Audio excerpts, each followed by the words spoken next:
There have been many new releases for retro consoles, it's hard to keep up. But today we've got a fun one to check out in Rocket Panda for the Mega Drive or Genesis depending on your headcanon. Published by Megacat Studios and developed by Space Pants Games. Now Rocket Panda has been around for a while, starting as a flash game playing somewhat like Space Harrier, which makes the Mega Drive a fitting system to land on next. See, even Flash couldn't outlast good old blast processing. And to remind us of those humble beginnings, they have retained that earworm of an intro song, though without the audible lyrics. And if you're going to look for a deep and engaging story, well, you'll be searching for a while as there really isn't any. This is pure gameplay here, baby. You get to traverse over 60 levels split over 7 worlds in which you need to fly our chubby friend using his trusty jetpack, avoiding all the baddies and eating all the yummies. On the way to the exit, you'll need to grab a key first to open it.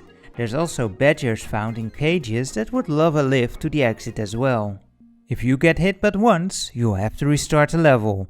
But if you have one of your badger buddies along, you can courageously throw him in harm's way instead. One for the many and all that, I suppose. So effectively, they serve as shields. However, on higher difficulties you'll need to rescue more badgers to actually finish a level. So eventually you want to do perfect runs and these can be quite challenging. Not being able to take a single hit turns some levels into something akin to the irritating stick. But luckily the levels here are nice and small so that each challenge never gets overly frustrating. And did you know that Rocket Panda loves tea? Picking some up allows you to perform a small boost. This can smash through some blocks, but it also gives you some invulnerability after the boost, which comes in handy at some tricky parts. Mind you, boosting straight into a spike will still result in Panda Satay. Your boost is also necessary to knock some crumbs out of the 7 boss fights. These aren't too tough and serve as a nice switch in gameplay. They are however perhaps a little too drawn out because they follow the old trope of doing their little attack sequence with a small window of opportunity at the end to get a quick hit in. The phases unfortunately don't change much, so you'll just have to see them go through all of their little tricks at least 3 times. During the standard levels there is a nice variety of interactive elements and enemies that all follow set patterns.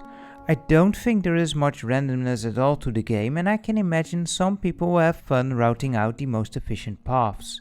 I also really enjoyed the pacing. I'm not sure if it's deliberate, but it felt like there were some briefer levels to wind down after some particularly tricky ones.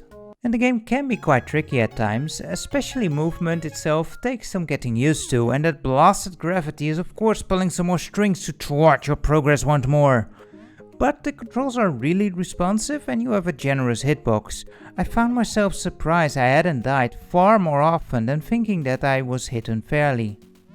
The simplistic controls of just the control pad and one button to boost make it a very accessible game for anyone to enjoy.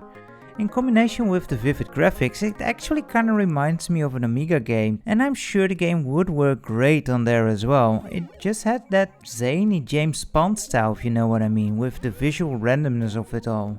Same kinda goes for the music, as it is not tied to specific worlds and it evokes different moods, but it all sounds fitting to the game. The sound effects are perhaps the weakest part of the presentation. What there is fairly subdued, but hey, could be worse. Honestly, it's altogether a feel-good game that offers a fun challenge that can go quite deep if you follow the rules of the higher difficulties. Which ties into my minor gripes with the game, I guess, as I just don't see the point of the different difficulties.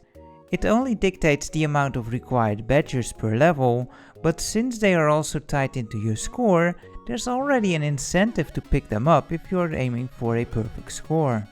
I think it's also a shame that the timer doesn't tie into the score at all. I love that there is no time limit, there is no pressure at all, but the game doesn't inherently reward high speed either. While the game does keep track of total score for each cleared world, it does not show the total time taken, nor does it show you in which levels you've missed a special item, which makes hunting the few that you have missed a total pain in the ass, by the way, since you can't select individual levels.